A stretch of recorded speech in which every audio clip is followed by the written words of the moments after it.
clothes? Where are your leather apron and ruler? Why are you wearing your finest clothes? Why celebrating? What foreign lands has he conquered for Rome to rule?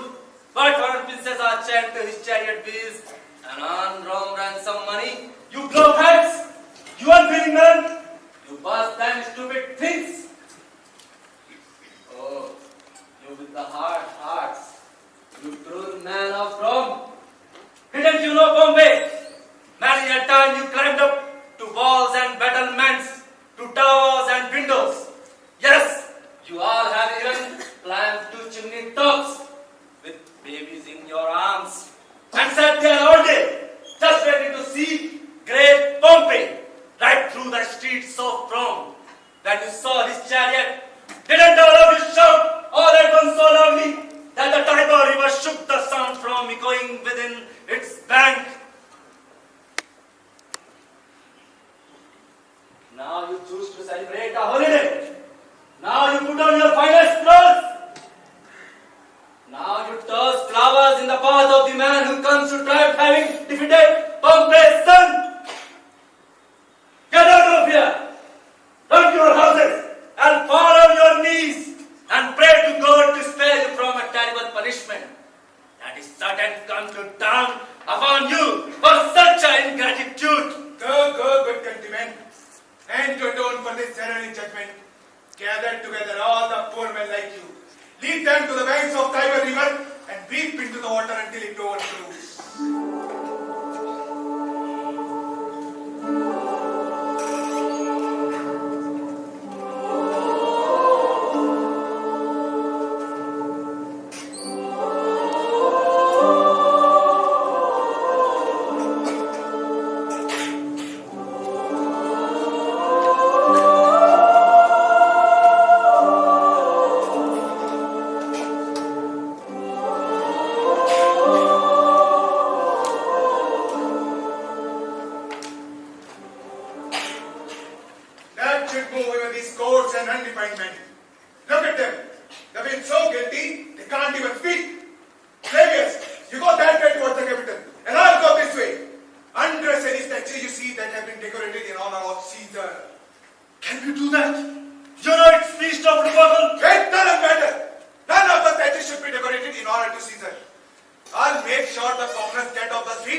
Yes, my lord.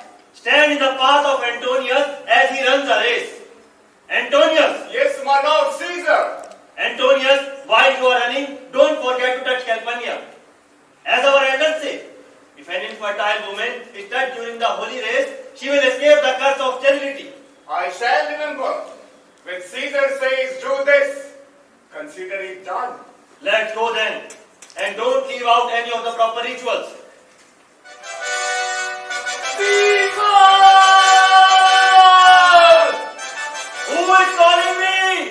Beware March 15! Who is saying that?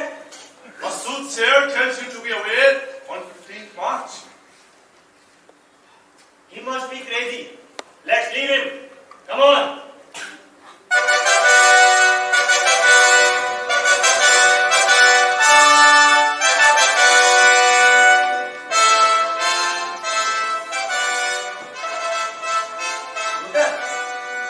Are you not going to watch the race? No, not me. Please, come and watch it. I request you. No, I'm not feeling festive. I lack some of Antony's lively and his competitive spirit. But do not let me stop you from what you want to do. In that case, I leave you alone, Cassius. Brutus, I have been noticing you recently, and I have noticed that you seem very less friendly towards me. You behave very rough and unfriendly towards me, even after knowing that how much love and affection I have for you. Cassius, don't be fooled if I seem unfriendly. It's just because my troubled looks are actually directed at myself. Lately I have been overwhelmed with my private thoughts and conflicting emotions, which must have troubled my looks. But my good friend should not be troubled by that. And I count you as a good friend to me. You should not see anything more than a poor Brutus, who is at war within himself and has forgotten to show its affection to its dear ones. If that's the case, then I must say I have misunderstood your feelings. And for that reason, I kept to myself a number of important and beneficial thoughts. Good Brutus, tell me, can you yourself see your face? No, Cassius, because the eyes can't see itself, except the reflection on the other surfaces. Yes, that's a fact. But also a matter of great shame that you don't have any mirror to view your own worthiness. The thing is, you never got any mirror in which you can view your own face. Without seeing that, how can one estimate his own significance? Brutus, I have heard from a lot of respected Romans that if you could understand your own abilities in these hard times, how wonderful it would have been. Cassius, what dangers do you want me to lead into? By asking me to look into myself or something that isn't in me? Then be prepared to listen, good Brutus. And as you know, the best way to view yourself is by a true reflection. Then I will act as a mirror to you and show you those parts of yourself which you yourself are unaware of, without exaggerating them. Who's shouting? What is this shouting for? I fear that people must have declared Caesar as their king. Really? Do you fear that?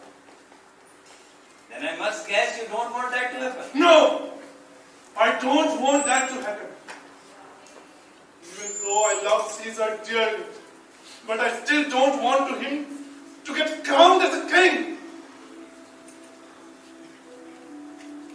But wait. Why have you kept me here for so long?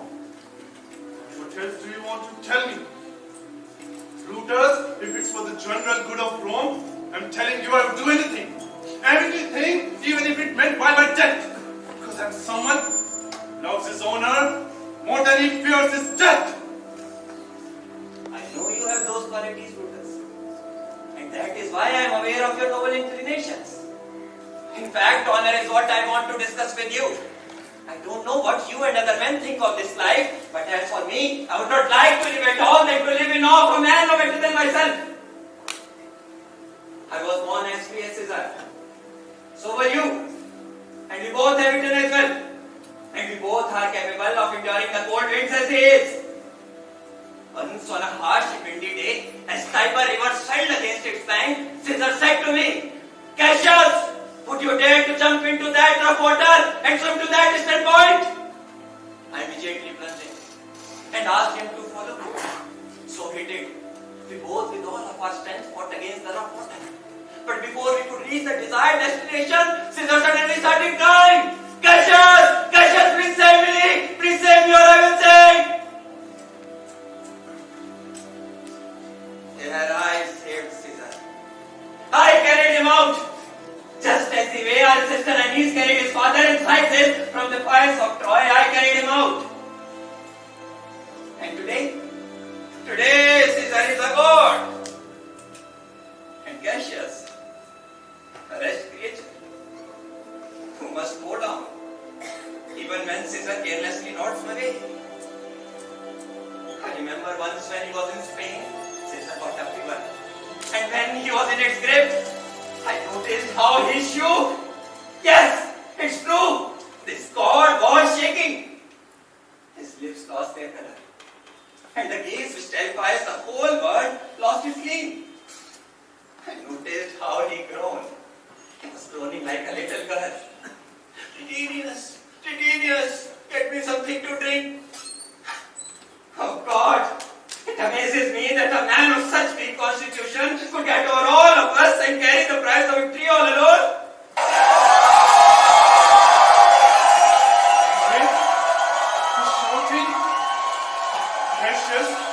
This applause must be for some new honor given to Caesar.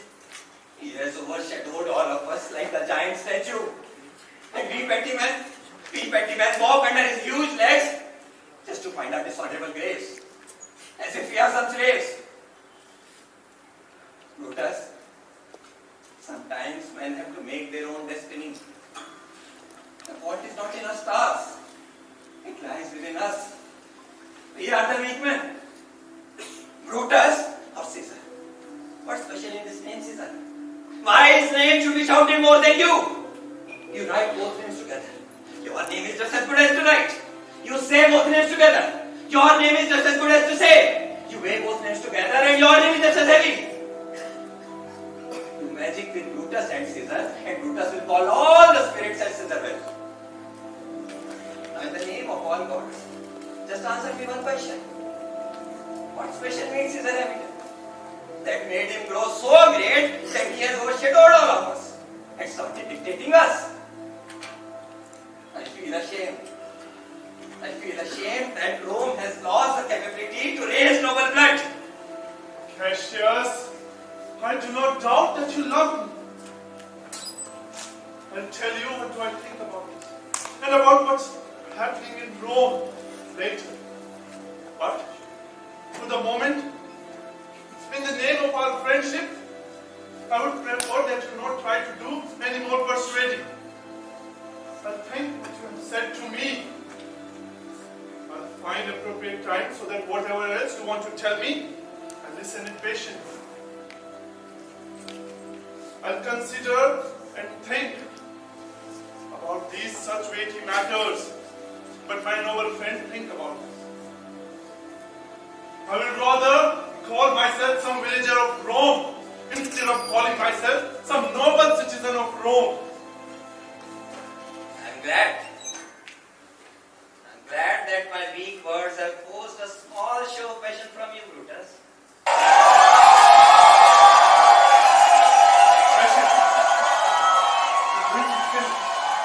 Caesar is returning. Yes. As they pass by, grapples cover his hand. He in his own way will tell if anything important happened today. I'll do so. But look there, Cassius. Caesar's face is full of anger. And everyone else looks like they have been scolded. Calpurnia's face is full of pain. And Cicero... Leave that, Brutus. Casca will tell what happened today.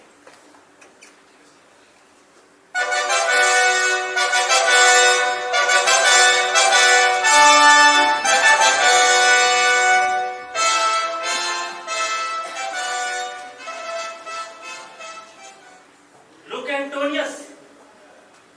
He's Cassius, right? Oh, his lean body and heavy look. He thinks too much. Men like him are dangerous. Dangerous? Did you say? My Lord Caesar, he's not dangerous. Don't be afraid of him. Cassius is a noble Roman with an honorable character. I am not afraid of him. But he reads a lot. He's a skilled observer. And he sees hidden motives behind men's actions. He doesn't enjoy games like you do, Antonius. He never listens to music.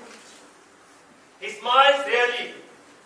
And even if he smiles, it seems like he's mocking himself that what inspired him to smile.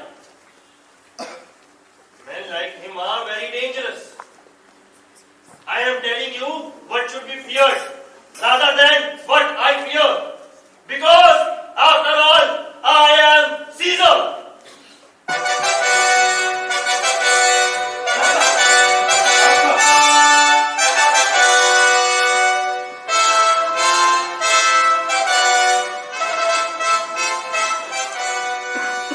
Do you want to speak with me? Yes. Yes, noble-hearted Casca. Tell us what has happened today that made Caesar seem so unhappy. Well. Brutus, a crown was offered to him. And as it was offered, he pushed it away at the back of his hand. No, I do not need crown. Like this. And Cassius, as he pushed the crown away, my noble countrymen started shouting. What was the second noise for? For the same thing, Brutus. Casca, he cried 3 times. What was the third noise for? Cassius, it was for the same thing. You mean to say the crown was offered to him 3 times? Yes, Brutus. In my precious opinion, Brutus, you're a wise man. The crown was offered to him 3 times, and he pushed it away 3 times. But each time he pushed it away, it was gentle than the last.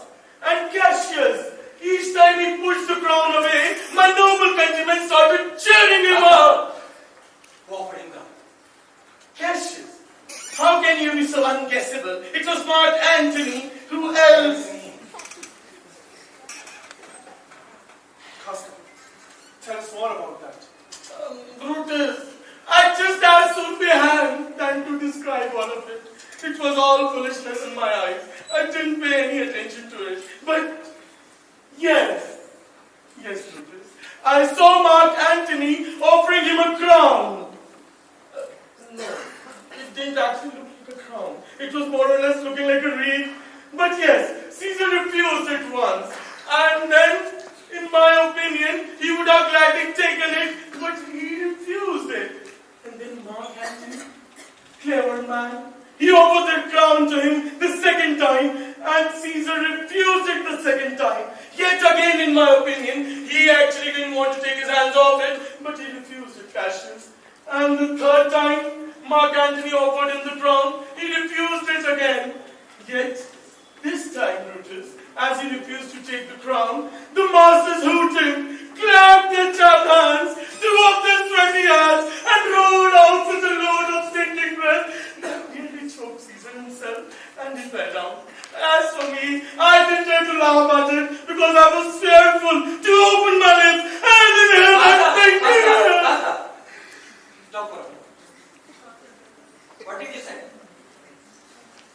Did Caesar faint? Yes, Cassius, why do you always doubt me? He fell down at the marketplace and foamed at his mouth that he could barely speak. That's very likely. He has epilepsy, the falling sickness. No, Caesar doesn't suffer from any falling sickness. This sickness is within me. You and gentle-hearted Casca who are constantly falling. Oh, Cassius, I do not know what you mean by that. But Brutus, I saw that he fell down at the marketplace. If the masters didn't clap for him or hiss at him based on whether he pleased or displeased them, just as they do for Roman actors in theatre, then will you... Hey, Brutus, do you think I'm a liar? No, Ashraf. Tell us, what has happened there? Well, Brutus, as I told you, when the commoners were glad that he refused to take the crown, you know, what did he do? He pulled open his jacket and offered his throat to cut. Cassius, if I were a common laborer and didn't take him at his word, then to hell with me. And then immediately after that he fainted. Oh my God. When he came to, he wanted the public to know that whether he had done anything wrong or said anything wrong, it was only because of his mere sickness. There were 3 or 4 women standing beside me, Cassius. They started crying.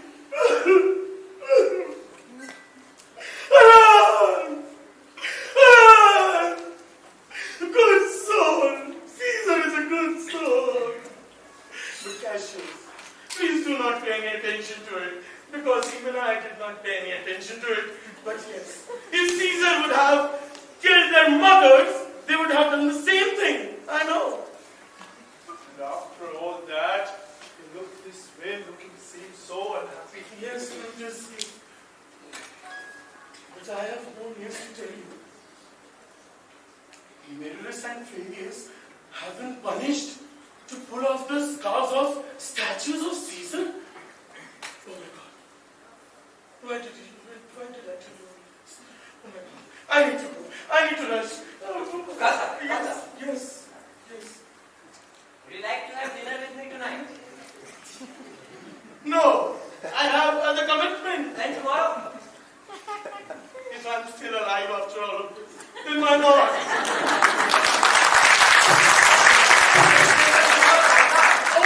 Okay, Cassius. If your food is worth eating, then why not?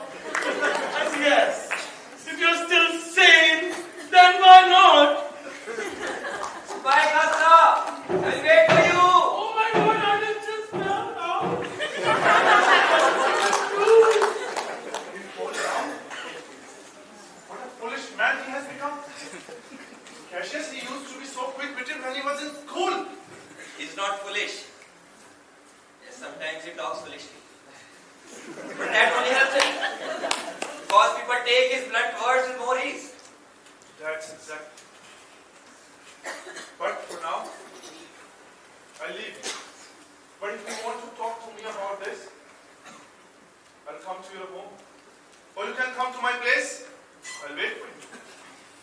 Yes, I will do so. But till then, please think. What's best for the world?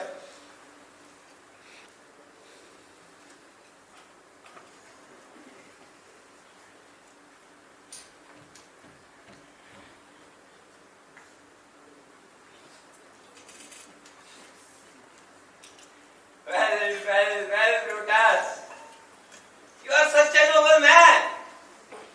Yet, I see, your nobleness could be swayed. Therefore, it's better for noble men to just talk with other noble men.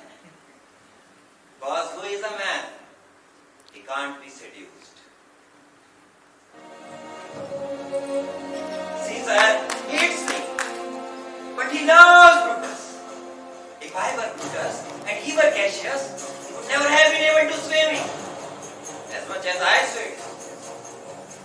Tonight, I will throw a number of letters at his window, each written in different handwriting, as if they came from different citizens of Rome. They will all praise Brutus. And yes, they will all talk about Caesar's ambition. Then we will see how he stands. Either we will topple him up or we will face the consequences.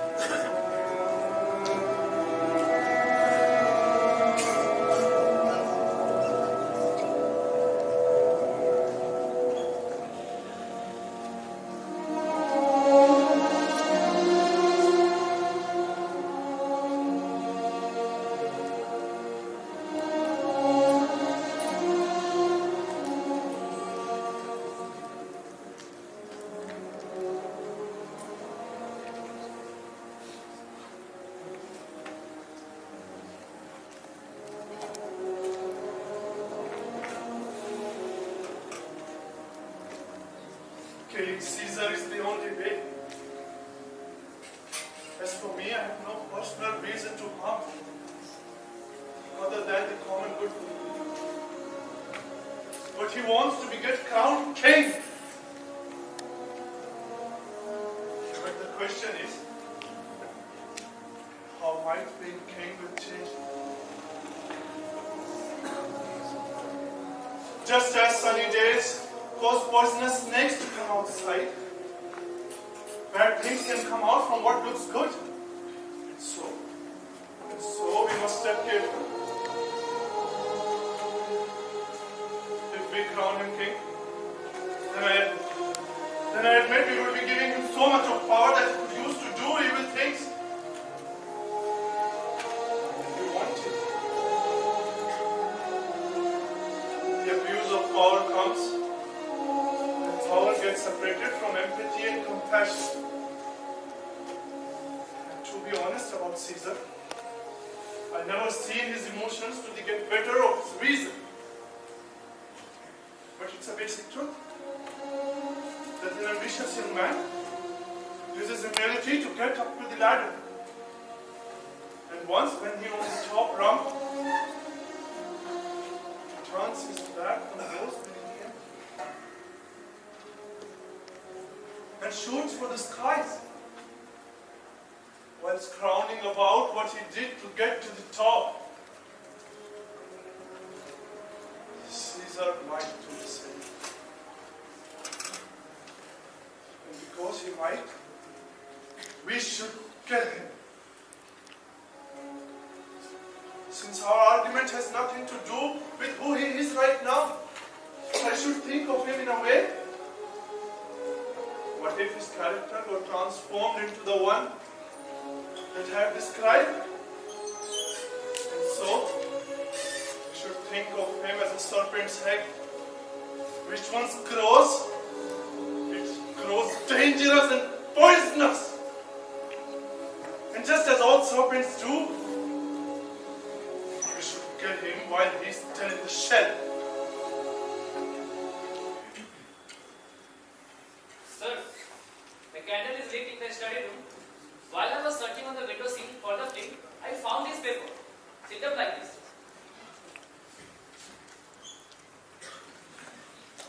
And I'm sure it was not lying there where I went to bed. Boy, is it tomorrow, 15th March? I don't know, sir. Oh, just go and check the calendar and let me know now. Sure, sir. I will.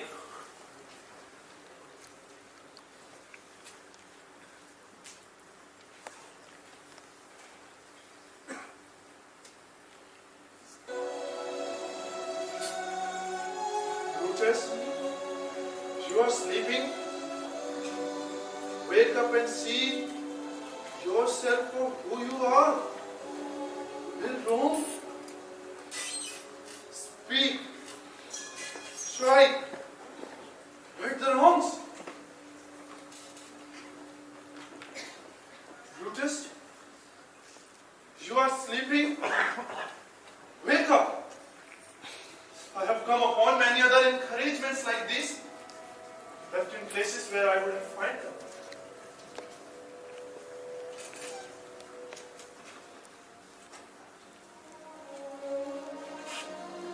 Is Rome going to? And so I must complete the thought. Will Rome stand in awe of one single man? Really? Rome! My ancestors drove Tarquin from the streets of Rome when he was pronounced as a king!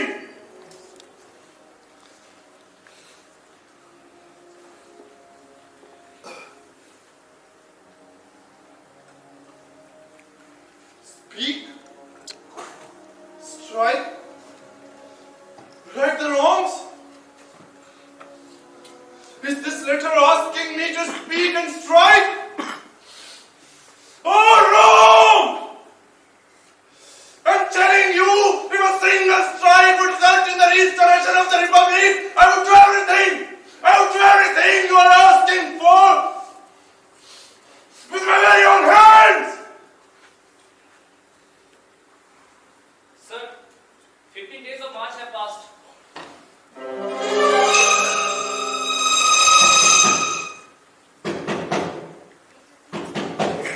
Go and check the gate, someone is knocking there. All right, sir. I haven't slept since Cassius turned me up against Caesar. The time when you decide to do something great and terrible, and the instant when you actually do it feels like an awful dream. And the man who waits becomes like a little kingdom inside, in which the conscious mind and body joins together to make a conspiracy to overcome the conscious mind. Sir, it's your brother-in-law, Cassius, at the door. He wants to see you. Is he alone? No, sir. There are others with him. Do you know them? No, sir. It's all right. Bring them up. Sure, sir. Must be the faction that wants to kill Caesar. Oh, conspiracy. You came here after midnight. Are you ashamed to show your face even at night? What do you think when human things are most at liberty? And if so, when it's a day, where are you going to show your face when it's a day? Where will you hide your monstrous faces? You will not find a dark cave there. No, don't bother to find a cave.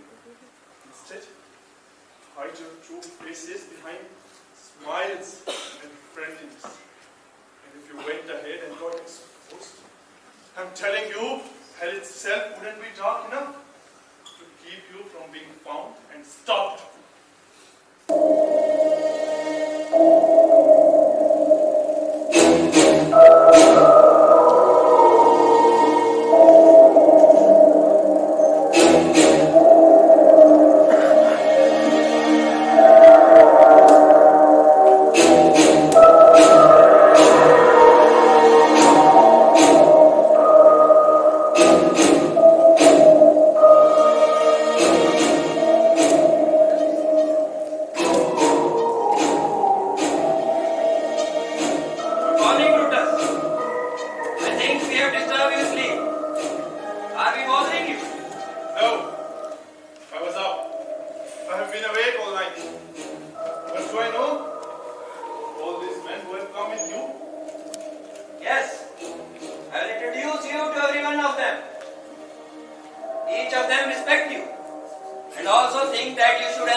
Brutus, what about Caesar?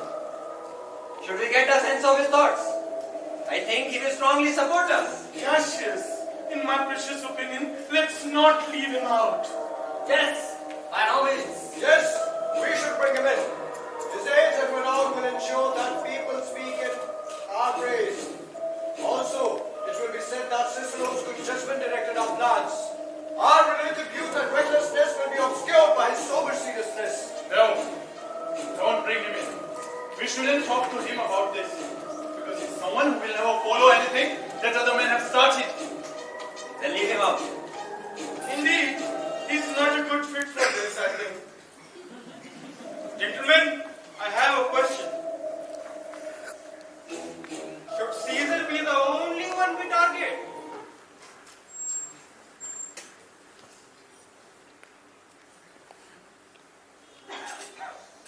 Patients have raised a very valid question. I think after killing Caesar, it wouldn't be wise to leave Mark Antony alive. He might conspire against us. And we all know the resources he has. If he uses them, then he could pose a significant threat to us. Therefore, in my opinion, both Mark Antony and Caesar should be kept together. Yes, Cassius! It will seem too bloody if we cut off Caesar's head. And then also we cut off his arms and legs just because Mark Antony is one of Caesar's arms. We need to be the sacrificers of Caesar out of necessity, not as butchers whom are out on the road just for blood.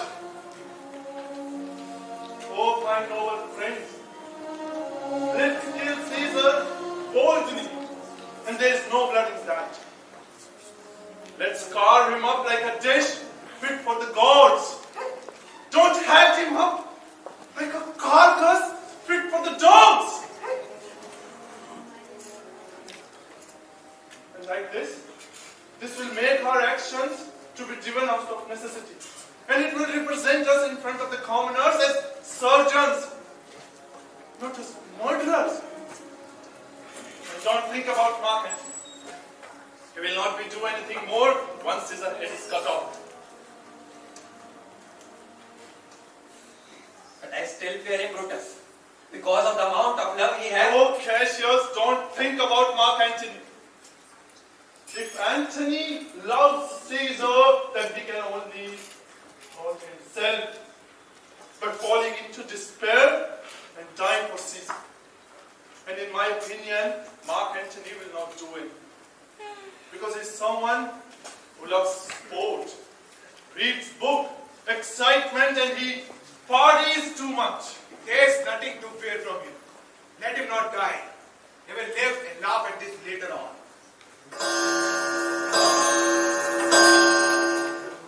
It's time for us to go. Yes, it's 3 o'clock now. But it's still not certain that whether Caesar will come to Senate today or not. Because he has become superstitious these days.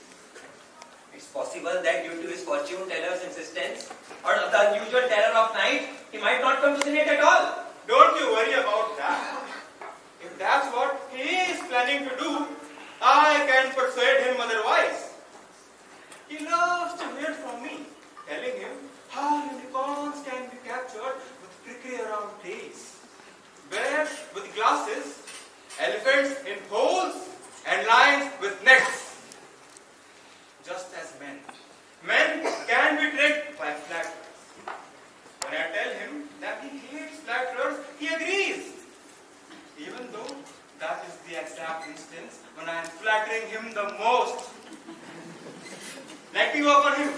I can shape his mood in the right direction, and I will bring him to the Capitol.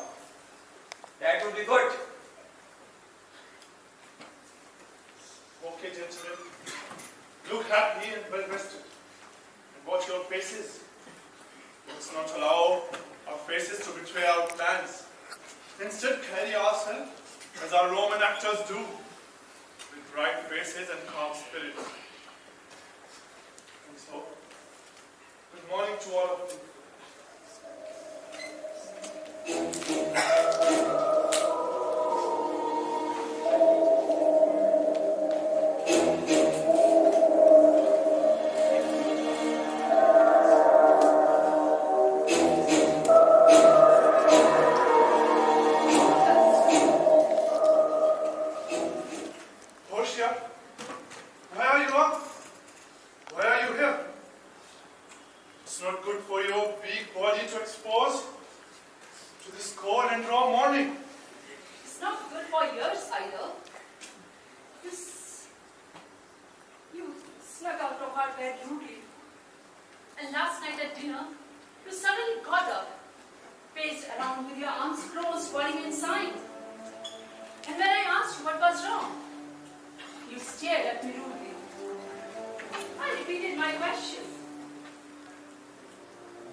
That's what I'm doing. You just go to the bed and sleep. You're sick. And is it good for your health to walk outside with an open jacket and breathe in the darkness of the morning? Really, Brutus? You sneak out of your warm bed and let the humid and dirty air make you even sicker? No, my Brutus. There is some sickness within your mind. And according to the right is your wife, I deserve to know.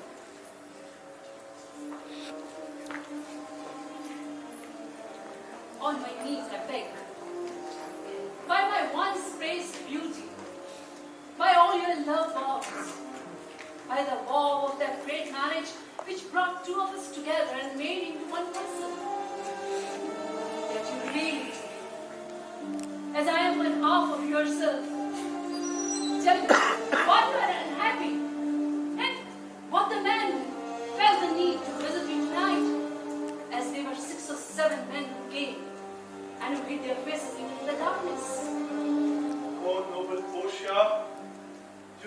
not to kneel. I wouldn't need to kneel if you were acting nobly, Brutus. Tell me, Brutus, don't the bonds of our marriage mean that I'm supposed to know all the secrets that you concern? Am I part of you only in a limited sense? Getting to eat meal with you, sleep with you, or talk to you sometimes? Do I exist only on the borders of your happiness? If it's only that, then I am your whore, not your wife. No! You are my true and only one wife, Portia. If that were true, then I would know all your secrets, Brutus. I admit that I am just a woman. Even so, I am the woman that Lord Brutus took for his wife. I admit that I am just a woman. But even so, I am a woman with noble reputation and Cato's daughter.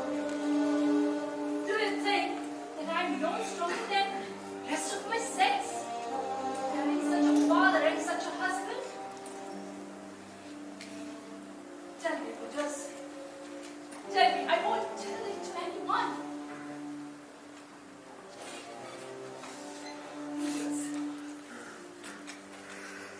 I have proved my trustworthiness by giving myself food here in the thigh. If I can bear this pain, can't I bear my husband's secrets? Oh God! Make me worthy of this noble wife!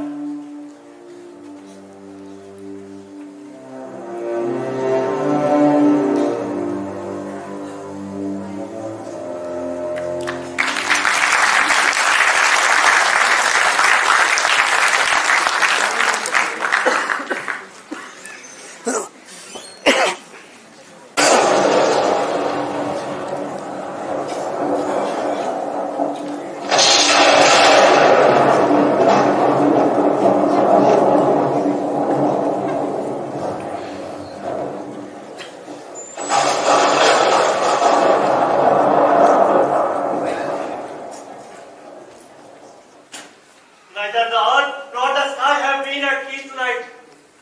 3 times Calpurnia cried out in her sleep, "Help! Help! They are murdering Caesar!"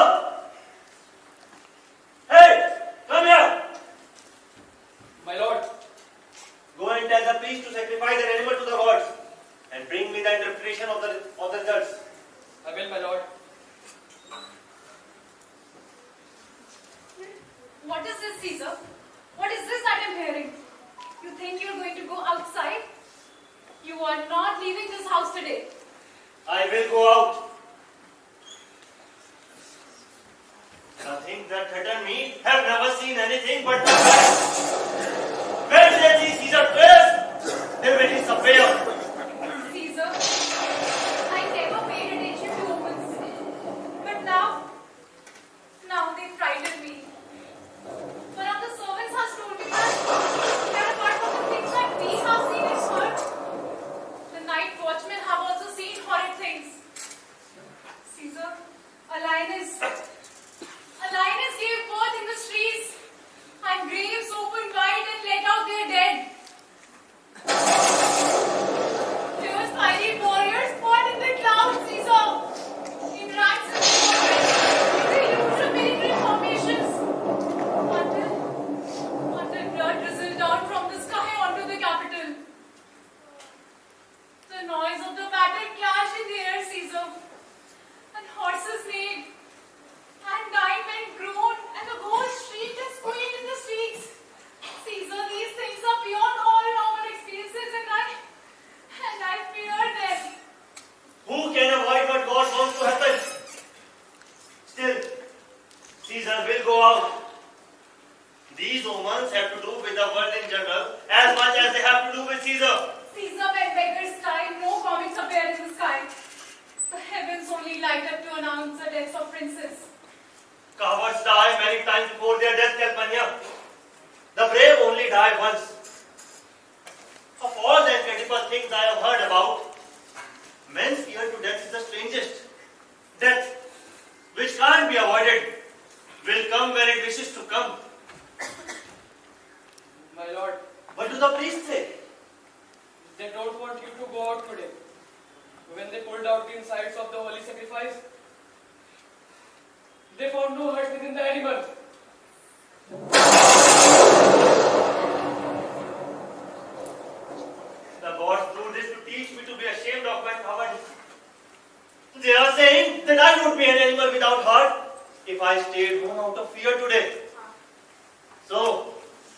Caesar won't stay home then. Danger knows very well that Caesar is more dangerous. Danger and I are two lions born from the same mother on the same day, and Caesar is older and fiercer one. Caesar will go out. Alas, my lord, your arrogance is overwhelming your wisdom. Caesar, please don't go out. See, that is my fear that keeps you inside and not your own. We sent Mark Antony to the Senate and he is saying that you're not feeling well, Caesar. Please, please don't go out. I'm here on my knees. Let me convince you.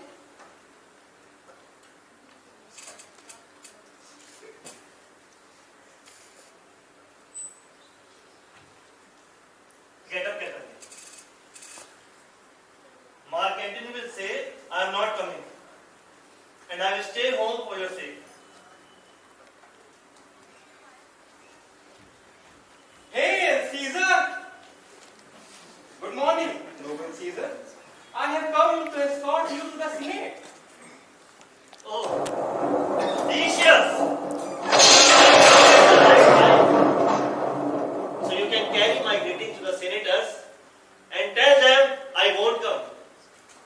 It would be false to say that I can't. And even more false to say that I don't dare to come. I simply won't come today. Tell them that Decius. Say he's sick. Would Caesar send a lie? Have I been so victorious in battle, but I am not afraid to tell the truth to some old man? Decius, go and tell them I won't come. Most mighty Caesar, tell me some reason of your planned absence, so that I won't be laughed at when I tell them that you are not coming. The reason is, that is what I want to do. I am not coming today. It would be enough to satisfy the senators. But because I like you, I will tell you for your personal satisfaction. My wife had dreamt last night that she saw a statue of me streaming pure blood like a fountain with spouts. And many happy Romans came smiling and washed their hands in it. Calpurnia thinks the dreams are warnings and omens of approaching evil. And she asked me to stay home today. This dream has been interpreted all wrong. It was in fact a wonderful and a lucky vision. Your statue spouting fountains of blood, in which so many smiling Romans bathed, which means that you will provide great Rome with the blood that will keep it alive. And it also means that the great man of Rome will beg you for your holy blood as part of your approval. This is what Calpurnia's dream means. This is a very good interpretation. You would like my interpretation even better, only if you hear what else I have to say. The Senate has decided to give mighty Caesar a crown today. Now, if you send them word that you won't come, they may change their minds. And not just that, someone's even likely to make a joke. Postpone the Senate until some other time, when Caesar's wife has had better dreams. And Caesar, if you hide yourself like this, won't they whisper, "See, Caesar is afraid!" Pardon me, Caesar. Pardon me. My love and high hopes for your advancement has made me to tell you all this. My manners are less powerful than my love for you.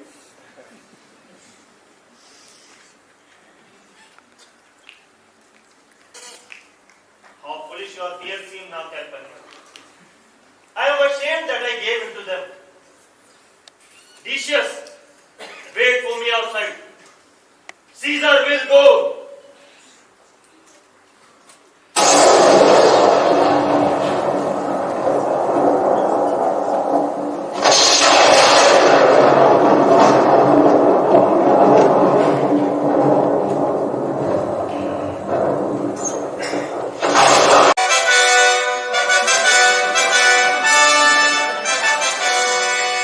Are we all ready? What are the problems that Caesar and his students should deal with?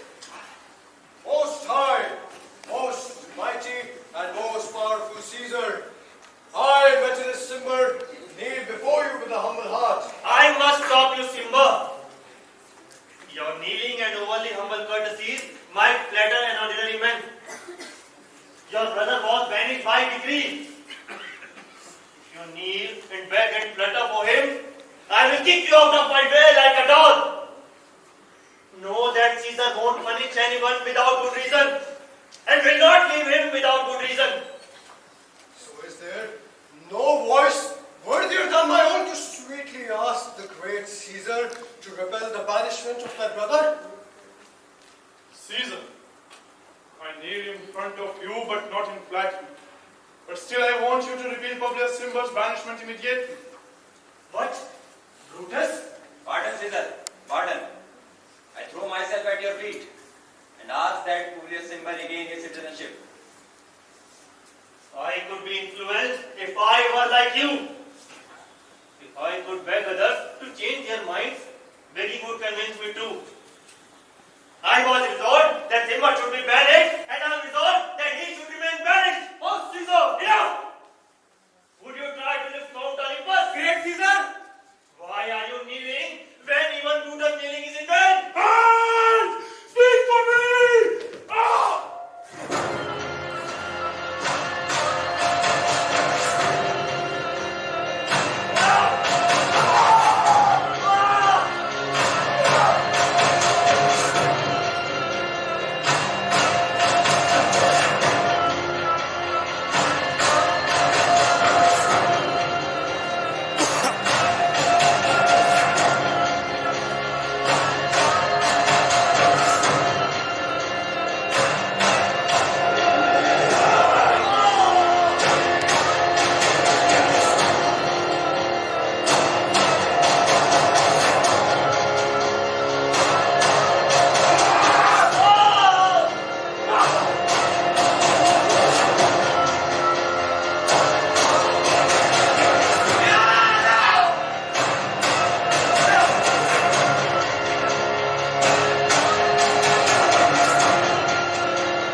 even at the public marketplace. And then we will wave our bloody swords over our head and cry, peace, liberty, and freedom to all! Come and wash your hands in his blood. Who knows for how many years this epic scene will be enacted in countries that don't yet exist and languages not yet known. How many times Caesar will bleed in plays about this moment? Just lies beneath the statue of Pompey and just. And every time this scene will be enacted, the group of us will be acclaimed as the men who gave their country freedom.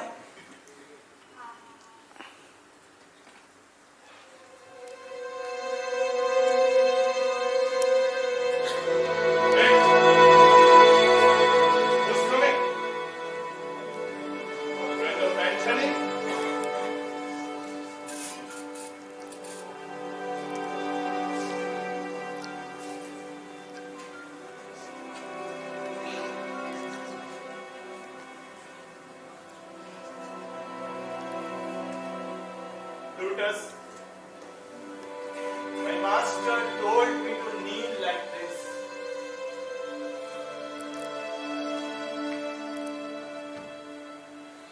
And prostrate myself on the ground.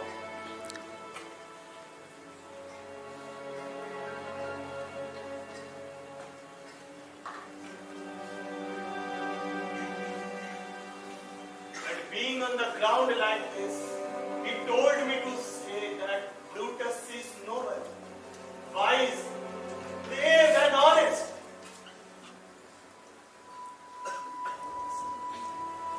Caesar was mighty, bold, royal and loving.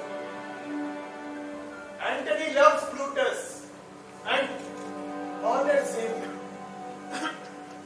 Antony feared Caesar, loved him and honored him.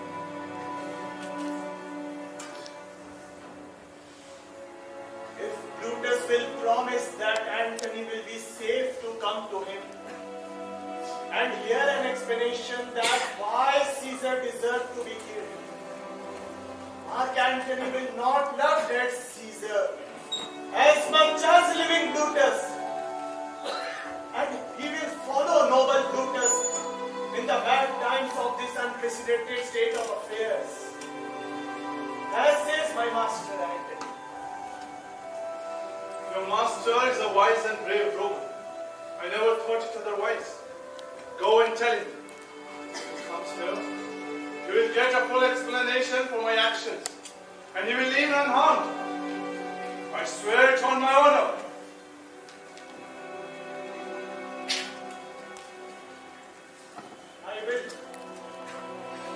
I will get him now. I will.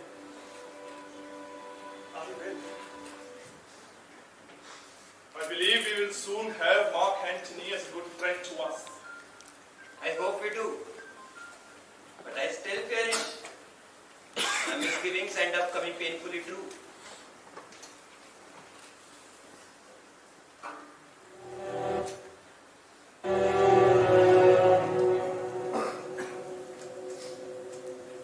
Welcome, Marcus Brutus.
know not, gentlemen, what you intend. Who else you must kill? Who else you think is corrupt? If it's me, there's no time as fitting as this hour of Caesar's death. No weapons in the whole world, even half as worthy as your swords, made rich with the noblest blood.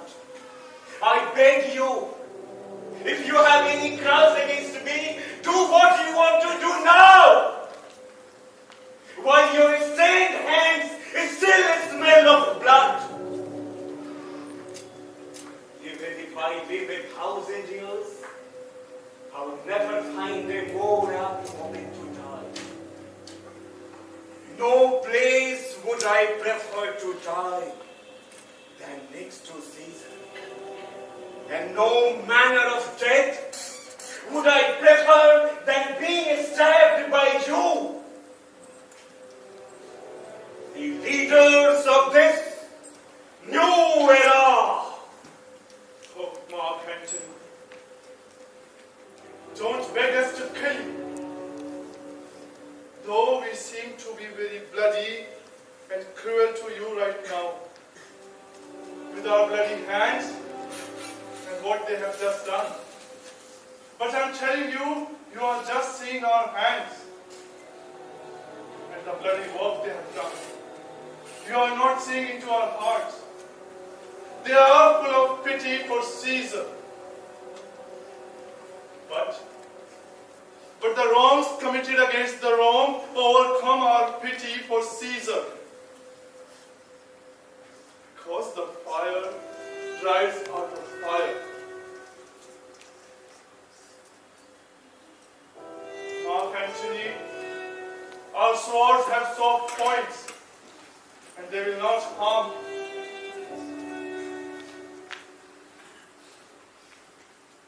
With our same hands, which have stricken Caesar, and the heart filled with the brotherly love, embrace you with kind life, good thoughts, and admiration. And Anthony, your influence will be as strong as anyone else when we select new government. Just be patient until we have calmed the masses, whom are themselves in great fear. And then I'll tell you why I, who loved Caesar even when I stabbed him, have done this. I don't doubt your wisdom. Let each man render me your bloody hand. First, Marcus Brutus, let me shake your hand.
What shall I say?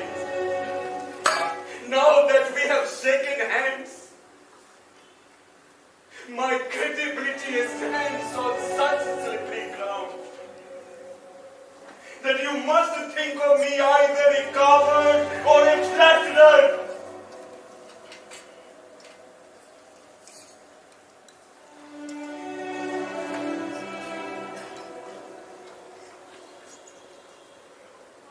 Oh, Caesar,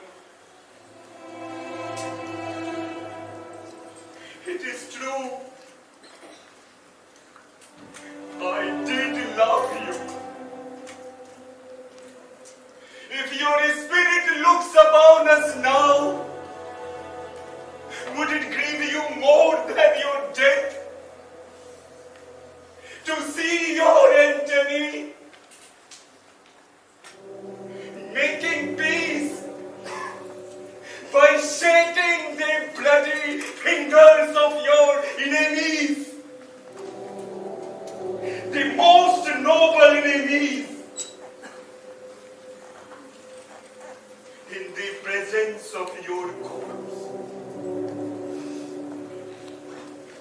Oh world! You are the forest to this deer.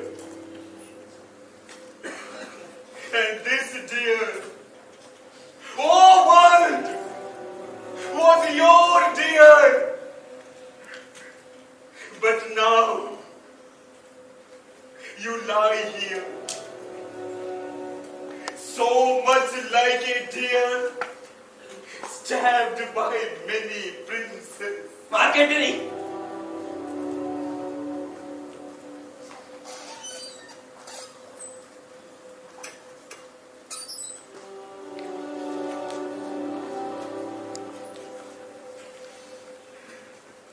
Pardon me, Ashraf. Even the enemies of Caesar would say the same. So when said by a friend the trusted, plain, unemotional truth, I don't blame you for praising Caesar as you do. But what agreement you plan to make with us now? Should we consider you a friend or move on without depending upon you? because I wanted to be your friend, I shook your hands.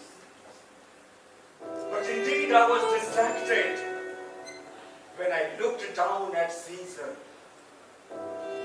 Gentlemen, I'm friends with you all and love you all on one condition. That you will give me reasons how and why Caesar was so dangerous. If we couldn't, then killing him would be some savage act. Oh, Mark Antony, our reasons are so well thought out that if you were Caesar's son, that also have been justified by them. That's all I seek.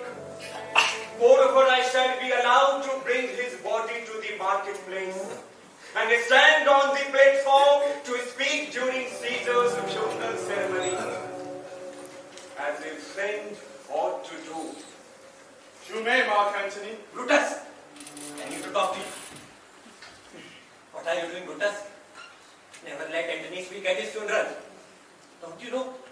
People could be stirred up by what he says.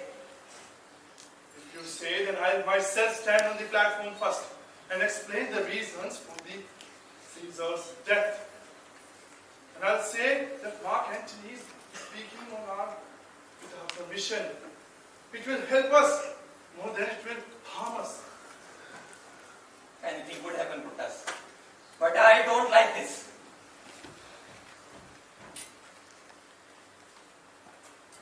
Mark Antony, here take Caesar's body. And remember, you will not blame us in your funeral speech. You will only say all the glories you can think about Caesar. You will speak on the same platform that I'll do, and you will say that you are making your speech without permission. And after I finish my own speech, So be it. I want nothing more Prepare the body and follow us.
wants to know why I rose up. My dear friend, this is my answer. It is not that I loved Caesar less, but I loved my country, Rome, more.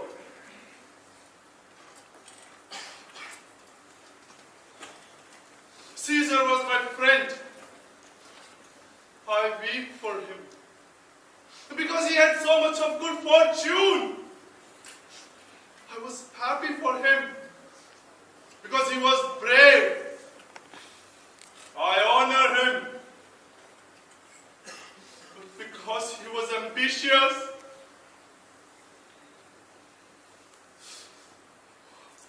I killed him.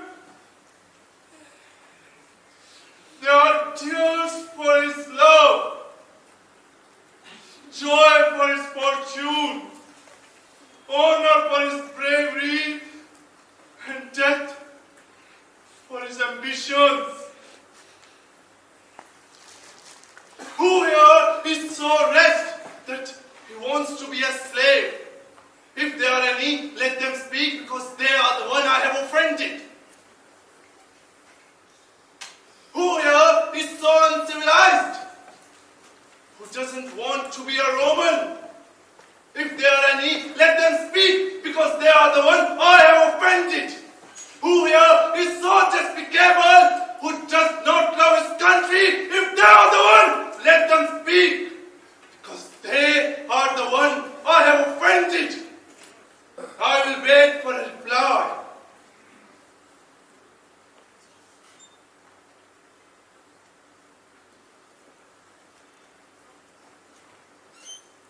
This silence speaks everything. This means I have offended no one. I have done no more to Caesar than you would have done to me.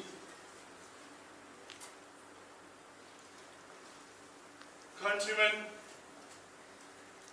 let me leave now on my own with these final words. As I rose up, my dear friend, I will still keep this dagger with myself, so that if my country requires my death, I can kill myself.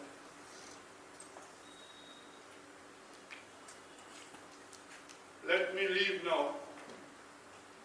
Be here and show some respect to the Caesar's corpse and to the Antony's speech, in which he will tell you about the glories of Caesar, about which we have given him the permission to make.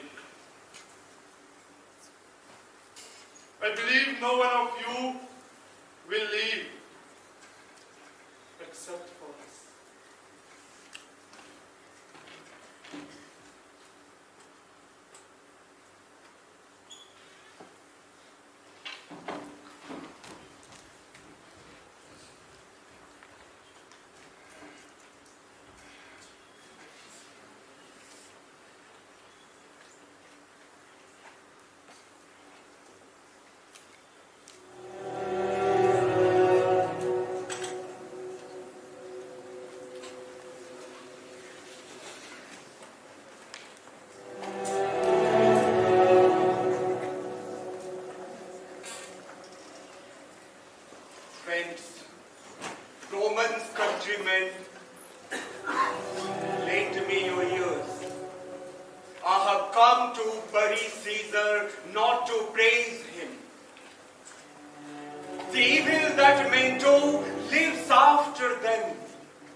The noble Brutus told you that Caesar was ambitious. That's true, it is a grievous fault. And Caesar has paid grievously for it. Now, with the permission of Brutus and the others, because Brutus is an honorable man, as all the others are honorable men. With their permission, I have come to speak at Caesar's funeral.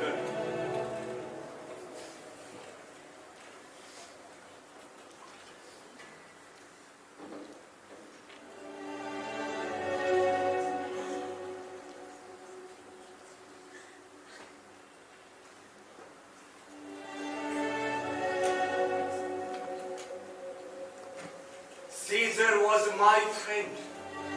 He was loyal and fair to me.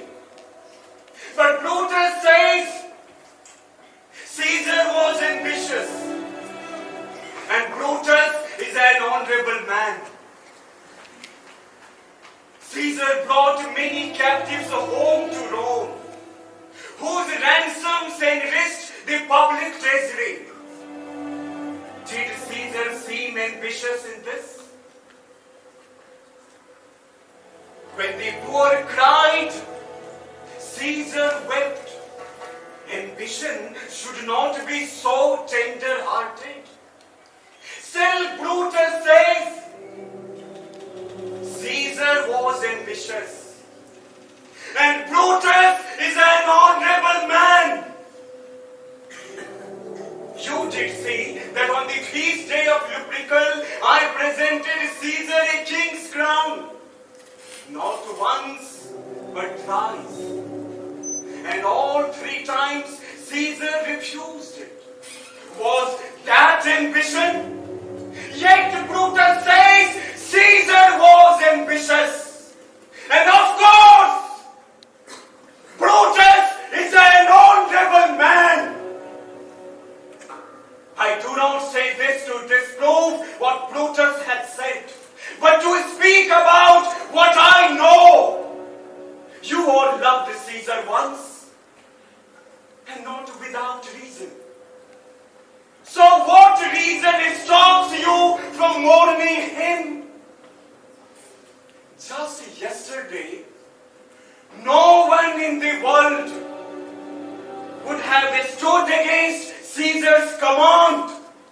Today, he lies here dead. And no one is so humble as to show him some respect.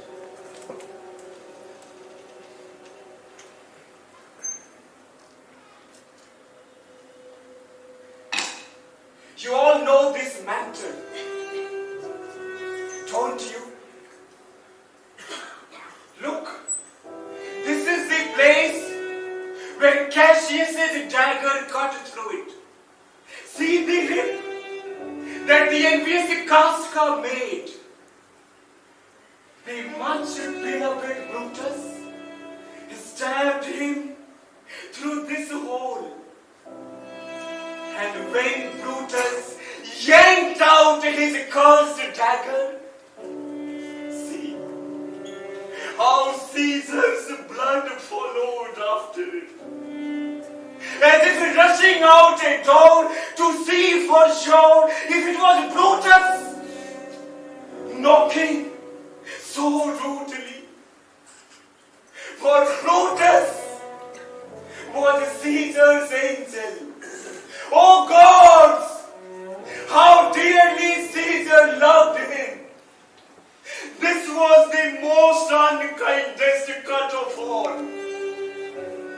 When Caesar saw Brutus' staff, it was Brutus' ingratitude more than their weapons that overwhelmed him. Then his mighty heart burst, and with his face covered by his mantle, which was dripping with blood, great Caesar fell at the base of Pompey's statue. Oh God!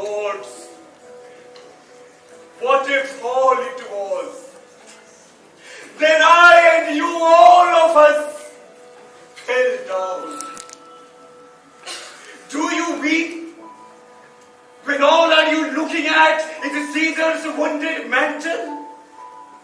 Look right here! Here is the man himself, battered by traitors.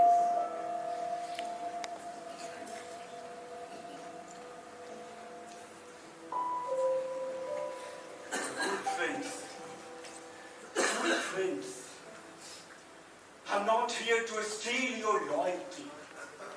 I'm no orator like Brutus. I'm just a plain, blunt man who loved his friend Caesar.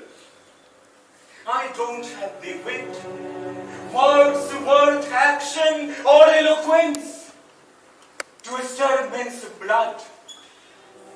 I show you sweet Caesar's wounds and ask them to speak for me. But if I were Brutus and Brutus were me, then that Antony would ruffle up your emotions and put in every wound of Caesar a voice that would inspire even the stones in Rome to rise and mutiny.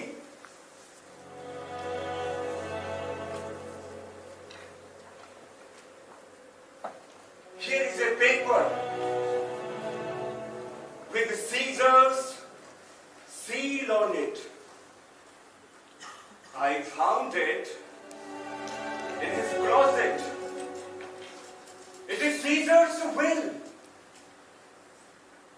To every Roman citizen, to every single individual, Caesar gives 75 silver coins.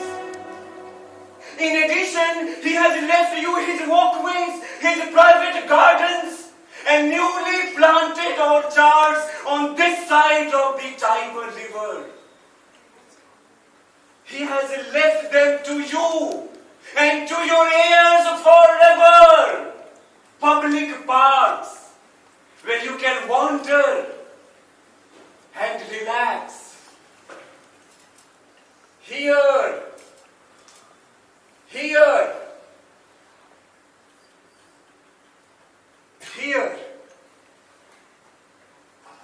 was a Caesar. When comes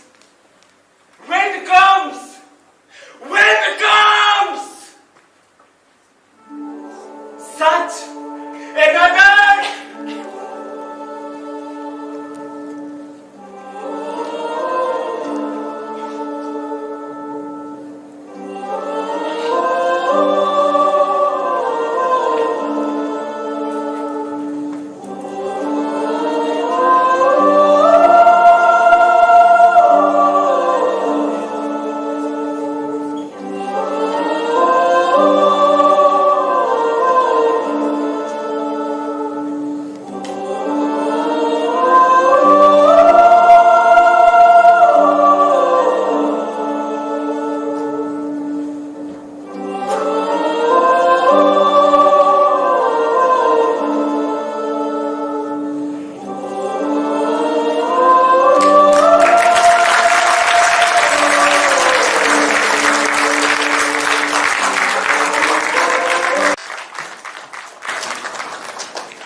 Congratulate the director and the whole cast. They have given a very good performance. It is a great play, and the performers and the directors, they have done justification to this great production. I congratulate them. Thank you very much. Letter में doctor Pratap Sehgal ji बच्चों को blessings कुछ बताएंगे sir performance. Thank you. I was a little apprehensive कि Ashraf would do it because he is doing Hindi theatre and I think for the first time. Yes.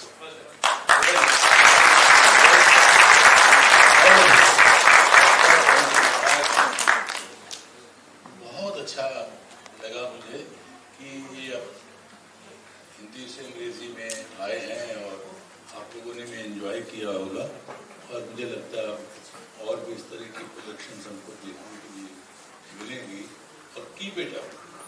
और English theatre को भी थोड़ा सा आपका योगदान मिलना चाहिए और टीम आपके साथ है, बहुत अच्छी टीम है, अगर ये आपके साथ रहती है तो लेकिन बहुत आनंद आया मुझे देख के और very impressive production, very impressive.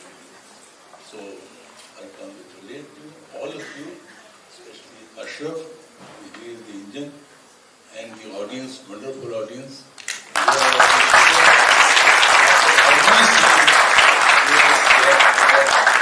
मैं कोरस में आपको बताना चाहता हूं, जो ऑन स्टेज कोरस में थे मिस्टर राहुल खत्री, हरिओम झा, प्रियांशु, सौरभ, जयकश्यप, नीलम रावत। जिन लोगों ने एक्ट किया है उनके नाम Caesar servant Uttam Ojha, Antony's friend Monideep Kanchila, Lucius Rajan Kumar, निखिलस निखिल तिवारी, बीसीएस चिराग गोयल, फ्लेवरस कुंदन कुमार, बेरुनस अभिषेक यादव, कैलिफोर्निया सृष्टि, वर्षिया पूनम वर्मा,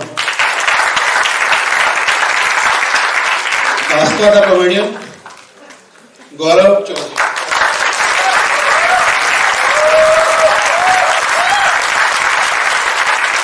की भूमिका में थे मिस्टर मानिक शर्मा,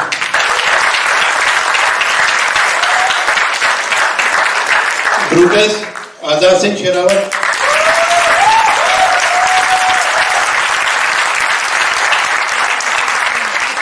एंटनी की भूमिका में डॉक्टर सुमित नंदन,